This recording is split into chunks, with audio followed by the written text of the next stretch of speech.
Hello everyone, welcome back to another video. Today on the bench I have what I believe is a complete watch. I come across stuff like this quite often. Usually someone tries to repair a watch and realizes it's beyond what they can do. Thankfully, this person seems to have stopped once they got the dial off. Let's get this out of the bag and start the service. The case back only has one service mark that I can see. The back is also pretty mangled, unfortunately. You can see where someone tried opening the case and their tool slipped, causing some pretty deep scratches. I'm not going to try polishing those out. I think the amount of material I would have to remove would make it almost impossible to properly seat an opening tool into those notches.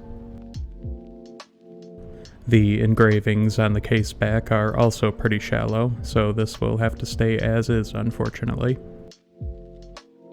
This scratch seems pretty out of place. It almost looks like someone just jammed something sharp into it. The gasket is pretty stiff, so I'm going to replace that. There were two spacers in the bag. I doubt they're both from this watch, so let's see which one fits.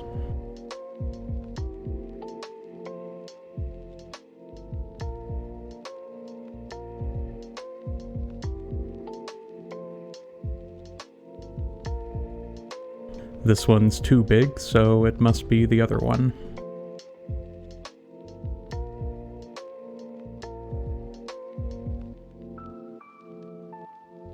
That's the one.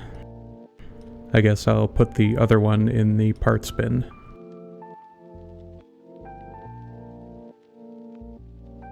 There's quite a few scratches on the case from someone's attempt to open it.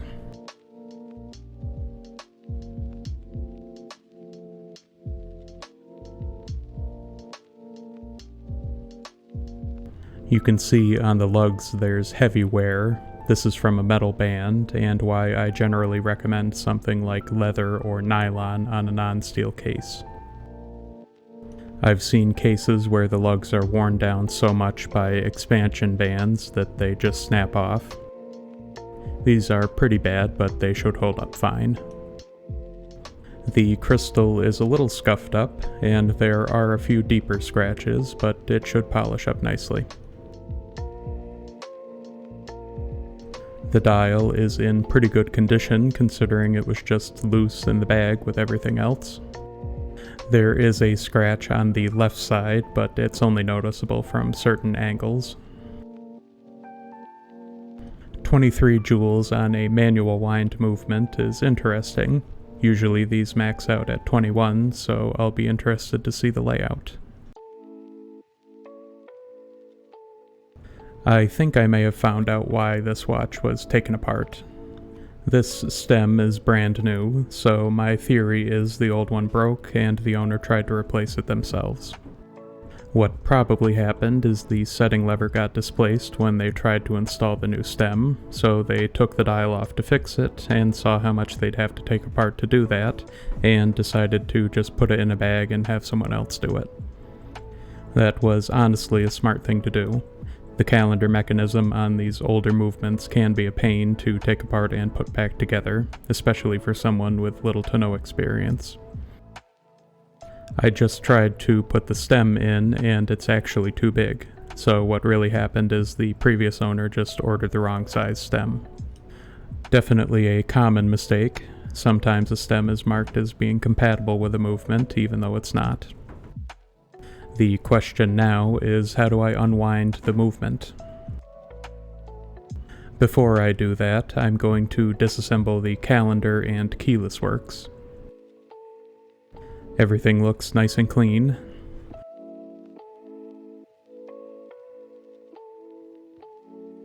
There's a small fiber on the hour wheel.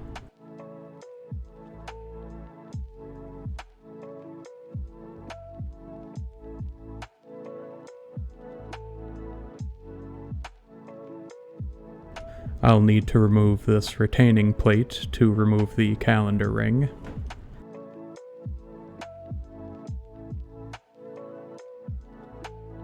It's held in by these two screws here.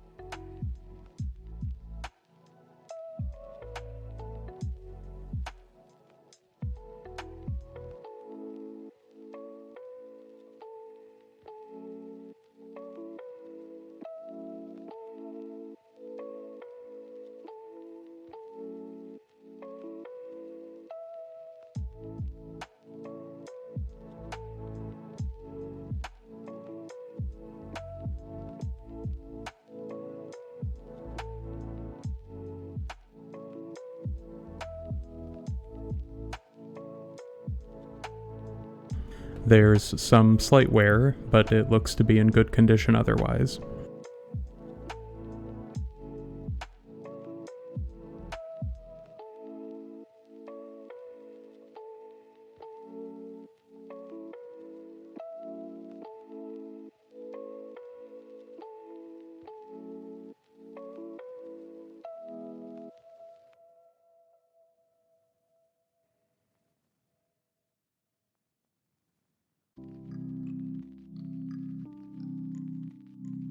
The minute wheel looks great.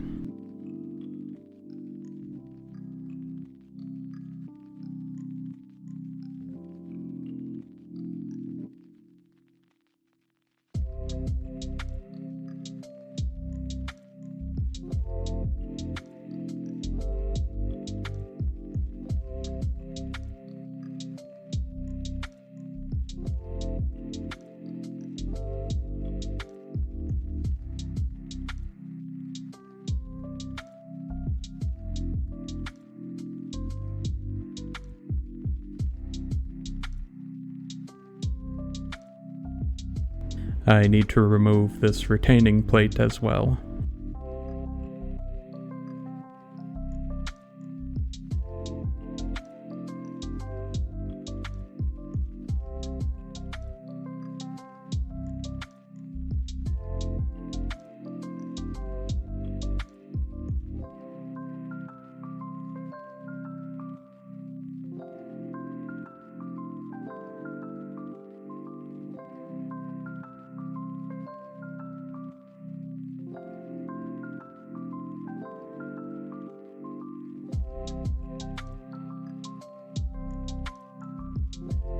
The calendar's intermediate wheel looks good.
This is the date jumper.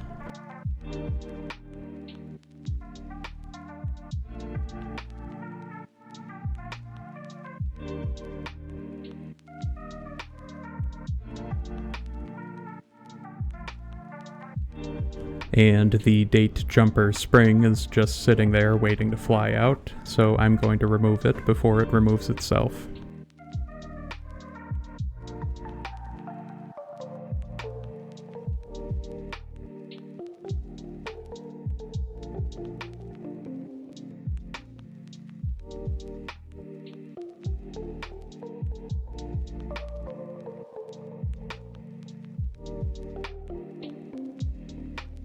The calendar driving wheel is next.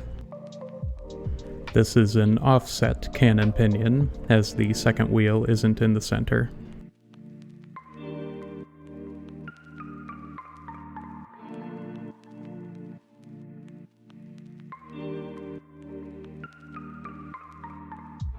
And it looks fine.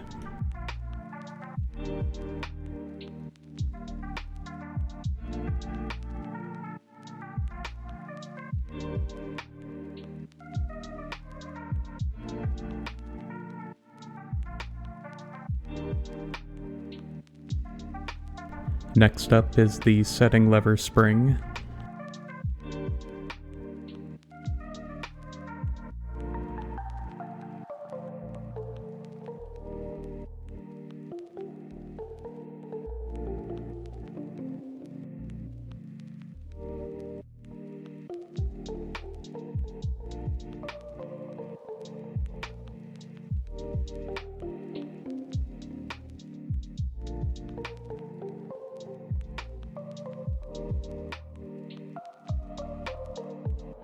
And it looks good.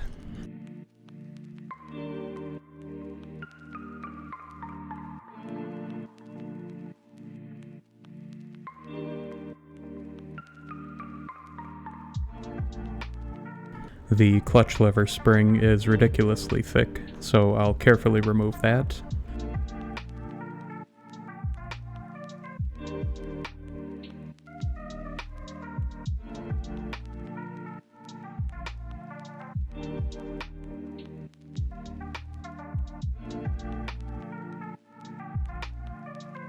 If you ask me, this is overkill for a movement like this.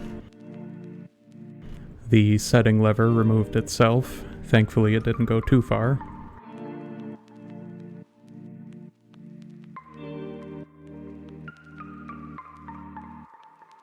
Now I'll remove the clutch lever.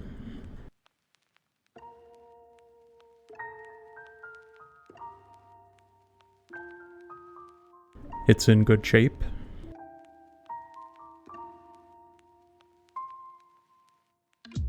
Finally, I'll remove the winding wheel and sliding pinion.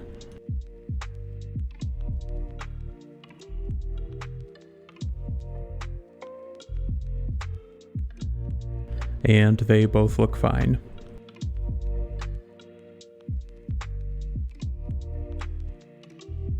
That's the calendar and keyless works fully disassembled, so let's flip over and start on the gear train.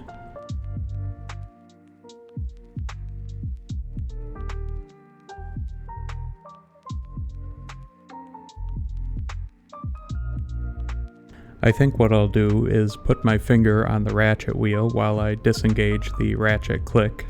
That way I can safely unwind the mainspring without damaging anything.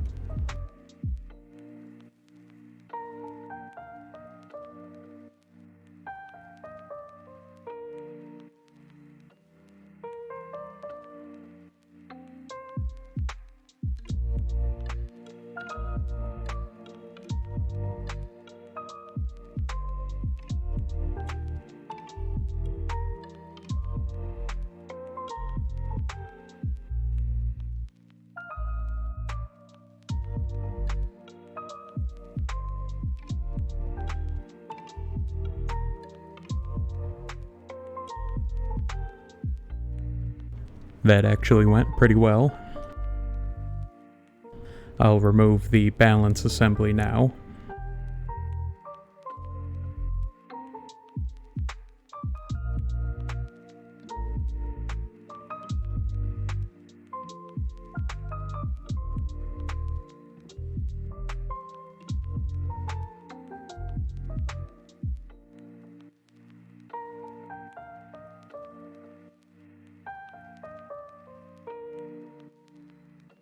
Next is the pallet fork.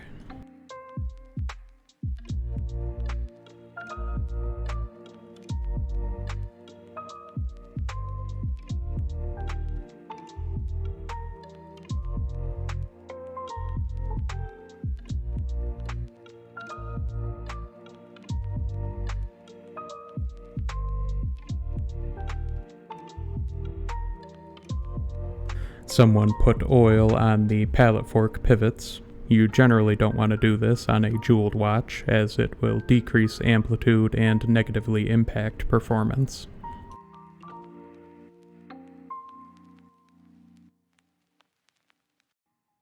The pallet fork looks good though. I'll remove the ratchet and crown wheels now.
As I thought, the barrel arbor is fully jeweled.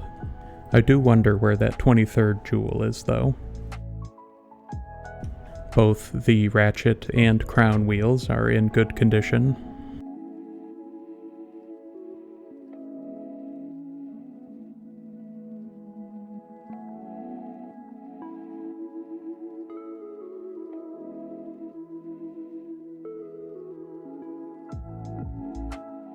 Now let's unscrew the barrel bridge and remove it.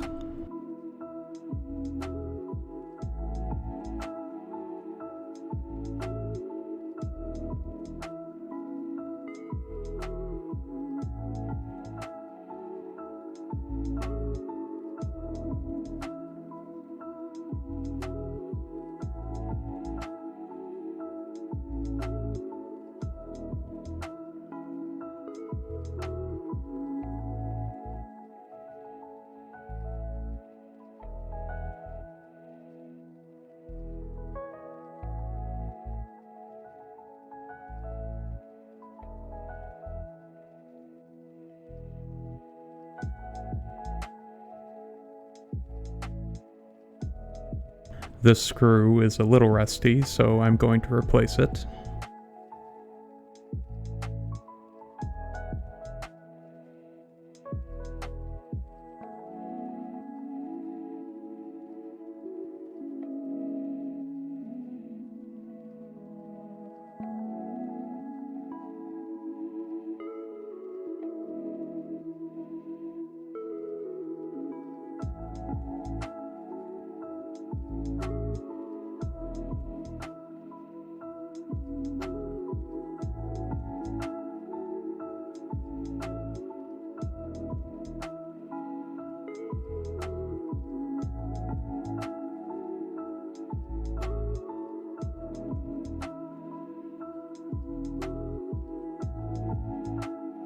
Next up is the gear train bridge.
This is probably my favorite part of this watch.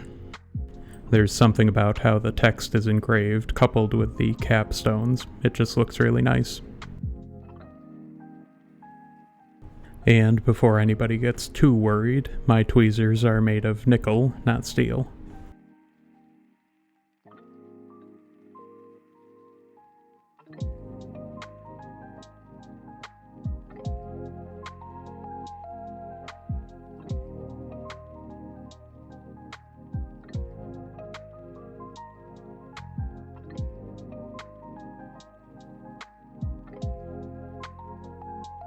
These fourth wheels have a very long pivot, which you need to be mindful of.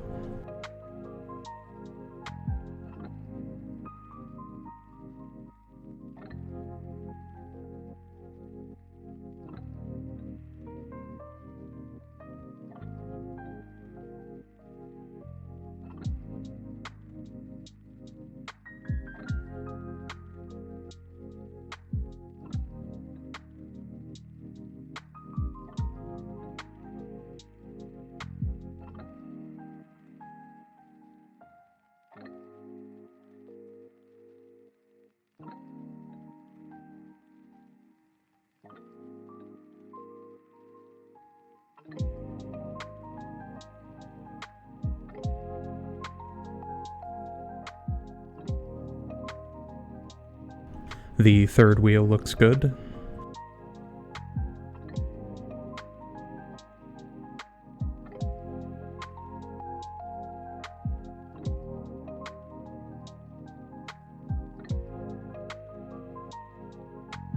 The escape wheel is also in good condition.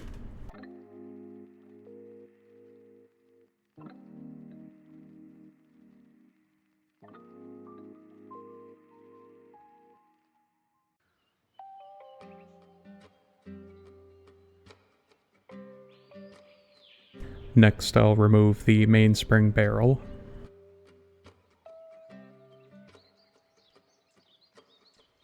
And finally, the second wheel.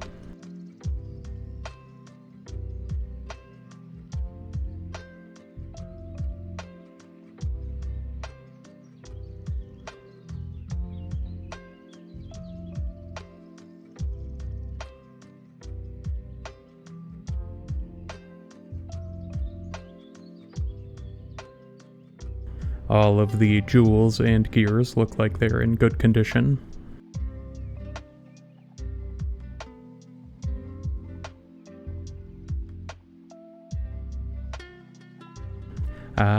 Here's the 23rd jewel. It's certainly an odd place for it.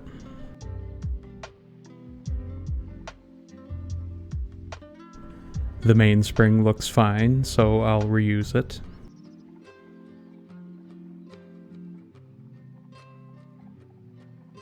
And that's the watch fully disassembled. On shock-protected watches, it's safe to clean the entire balance while it's attached to the base plate, although I wouldn't do so if you're using an ultrasonic cleaner.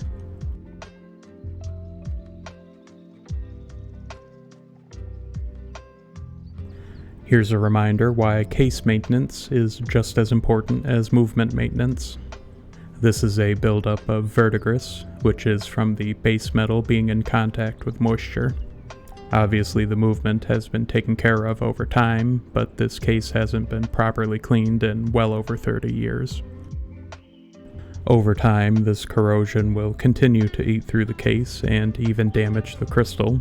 Thankfully, it seems to be pretty well contained.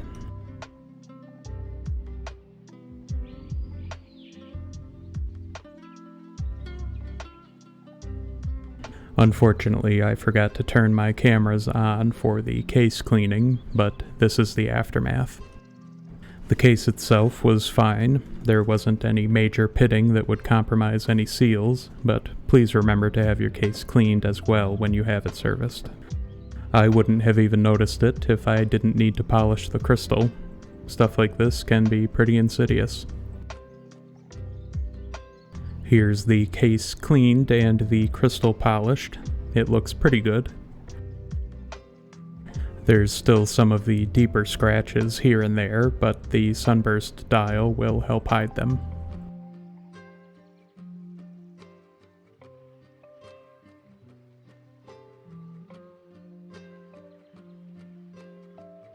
I was having some pretty significant timing issues between the positions, so I went through all the usual suspects, making sure the balance pivots weren't bent, checking the hairspring for flatness, and checking the end shake. Then I saw that every time the hairspring would touch the regulator pin, it would make the pin wiggle back and forth.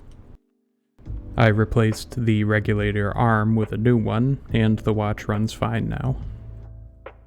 Also, in the interest of full disclosure, I had a screwdriver slip and it caused that scratch on the balance cock.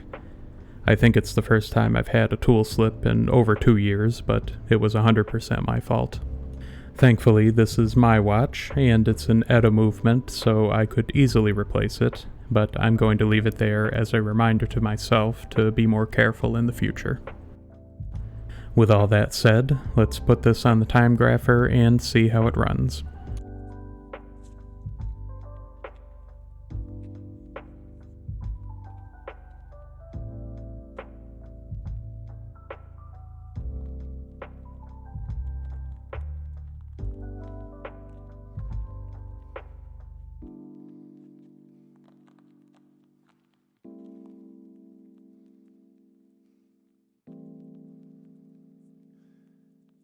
It's always nice to see a delta under 10 seconds.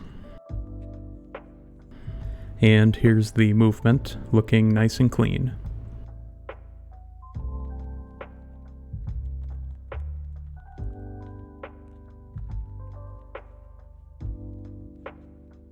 And here's the watch, cased and completed. Thank you all for watching. Unfortunately, my cameras weren't set up properly for the oiling and reassembly, but I plan to have that fixed for the next upload. Regardless, I hope you all enjoyed the video, and I'll see you next time.